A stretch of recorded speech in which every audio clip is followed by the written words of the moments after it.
Now it is time for Pro Picks. This is where we get Eric's best ideas.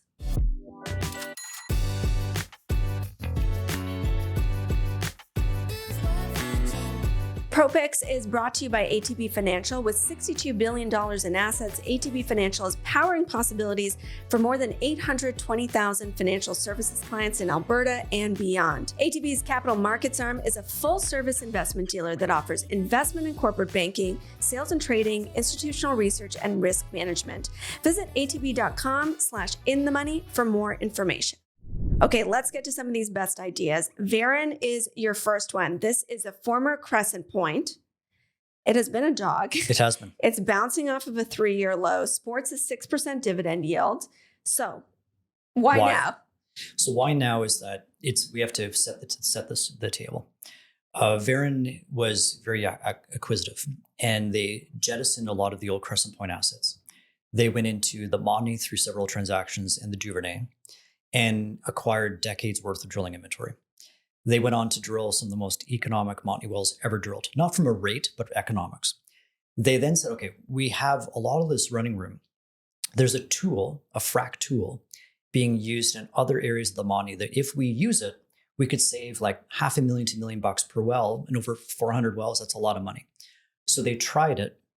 Initial results, they got a false positive. So it looked like, wow, the rates are good, saving money. This is great. They then did that on about 14 more wells. Turns out it was wrong. So the well rates were not nearly high enough. In fact, they dropped by over 50%. So the market, very sentiment challenged last year, said, see, they've been acquisitive. The quality of their acreage is not as good as they thought. And the story just imploded. The stock imploded. It's up roughly 30% from the lowest. And then we had a front row seat to tax loss selling last year. It was vicious. So tax loss selling, when people have a loss in the portfolio, they decide to sell the stock so they can offset any profits that they have in the portfolio. So it got caught up in that because it was such a loser last year. Yes. So Baytex names like that were just bludgeoned in December. It was vicious. So what we see is they're going back to a tried and true tool to use. More expensive, but still they're getting really good rates.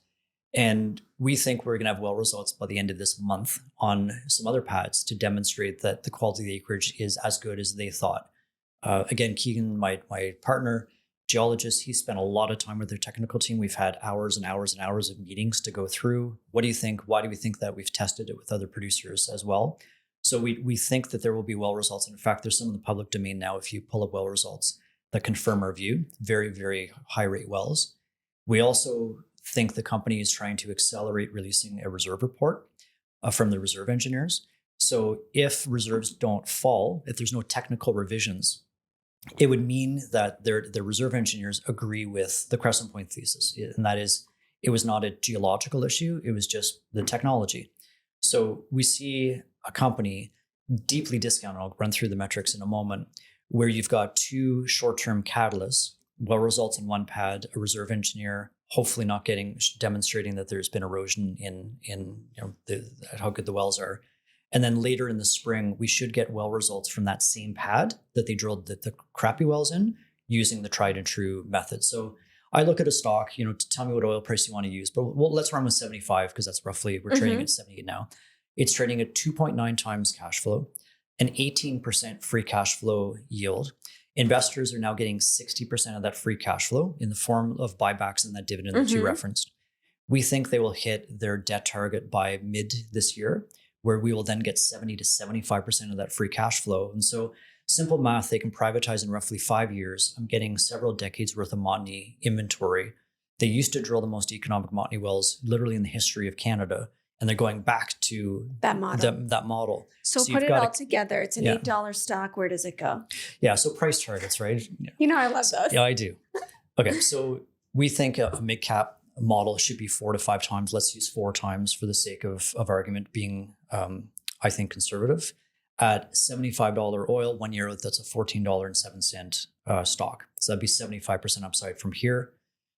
I do think if we meet a year from now, we're talking about a slightly higher oil price than where we trade today, but let's just run with that. So that would be 75%-ish upside. So I'm getting a CEO who he owned his mistake. He really lived up to it, or lived up to it. He owned it.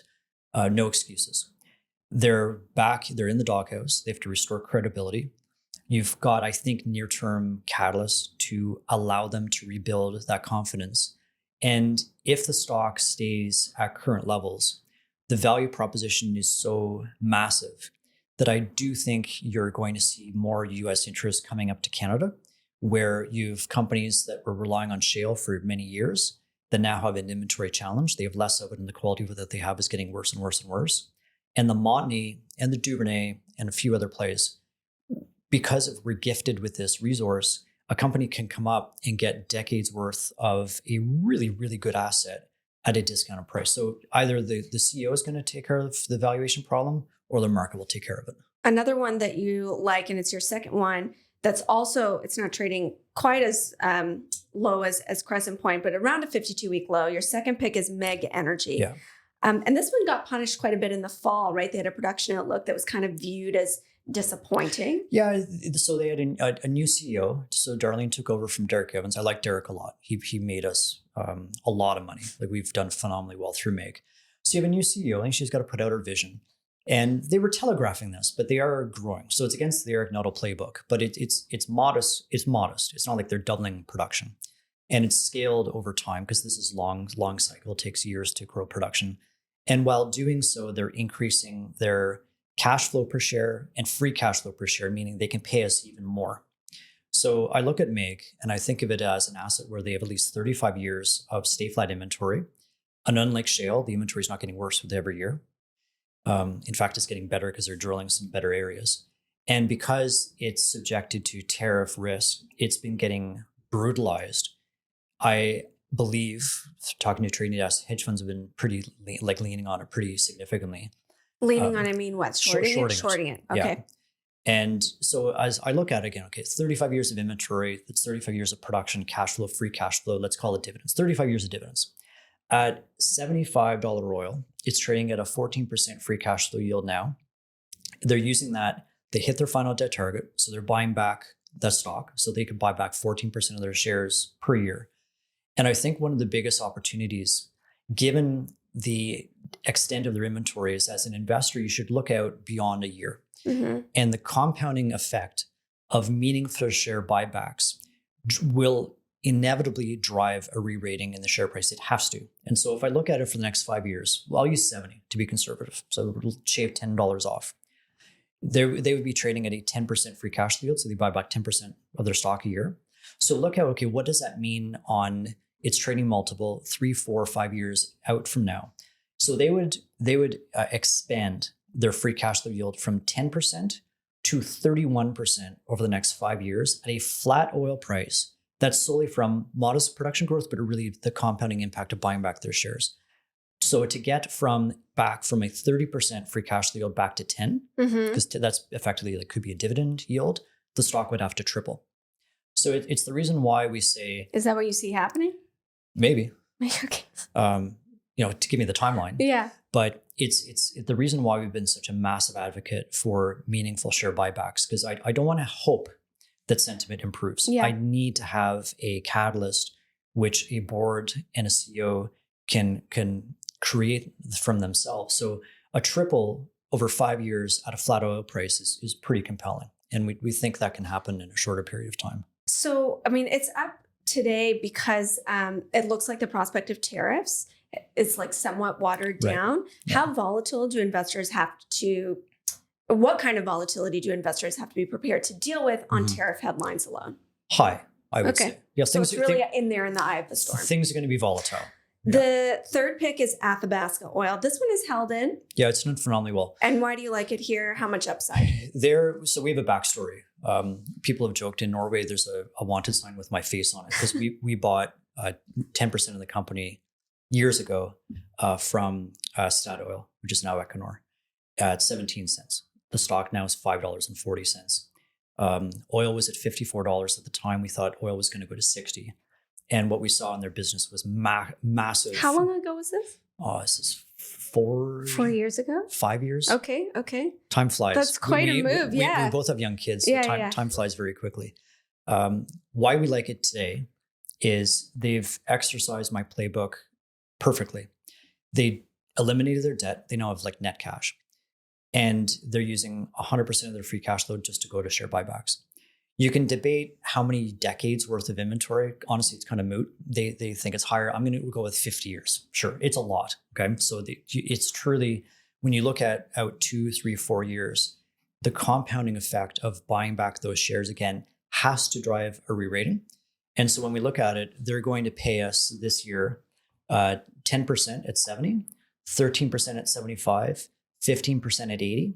Look out to 2026, hold those oil prices the same, just from the increase, a very, very modest production growth, really the impact of compounding share buybacks.